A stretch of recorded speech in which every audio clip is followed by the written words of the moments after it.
The first rule of success is to have a vision. You see, if you don't have a vision of where you go, and if you don't have a goal where you go, you drift around and you never end up anywhere. It's like you can have the best ship in the world, you can have the best airplane in the world. If the pilot or the captain doesn't know where to go, it would just drift around. It would not end up anywhere, or most likely in the wrong place. So I was very fortunate that I stumbled onto my vision. I mean, as you know, I was born in 1947 in Austria after the Second World War. And I didn't really like Austria when I grew up. I couldn't wait to get out of there.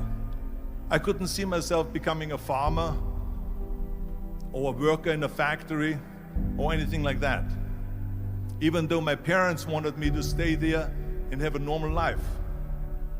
My father wanted me to become a police officer like he was. My mother wanted me just to stay there and marry a girl with the name of Heidi, hopefully, and have a bunch of kids and run around like the Van Trapp family in The Sound of Music. But that was their vision, not mine. My vision was totally different. I felt that I was born for something special, for something unique, for something big. You know how great it felt that I knew where I was going? Imagine the majority of people don't know where they're going. When you have a goal, when you have a vision, everything becomes easy. Because remember that in America, for instance, when you study, you will see the percentage of people that like their jobs. 74% hate their job in America. Now, there is not much different when you come to Europe. The majority of people don't like what they're doing because they're really not doing it because they didn't have a goal and they followed this goal. They just aimlessly drift around, and then all of a sudden there's a job opening, so they get that job because you have to work. But then when you work, it's a chore. It's work. It's not fun. So if you think about, only a quarter of the people really enjoy what they're doing in life. That is unbelievable if you think about it. So I felt so blessed that I knew what I was doing. It's like a medical student that studies and knows he wants to become a doctor. You know where to go. So I knew where to go.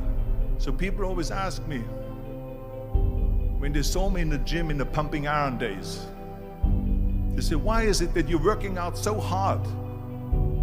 5 hours a day, 6 hours a day, and you have always a smile on your face. The others are working out just as hard as you do, and they look sour in the face. Why is that? And I told people all the time, I said, because to me, I'm shooting for a goal. In front of me is the Mr. Universe title. So every rep that I do gets me closer to accomplishing that goal, to make this goal, this vision turn into reality. Every single set that I do, every repetition, every weight that I lift will get me a step closer to turn this goal into reality. So I couldn't wait to do another 500-pound squat. I couldn't wait to do another 500-pound bench press. I couldn't wait to do another 2,000 reps of sit-ups.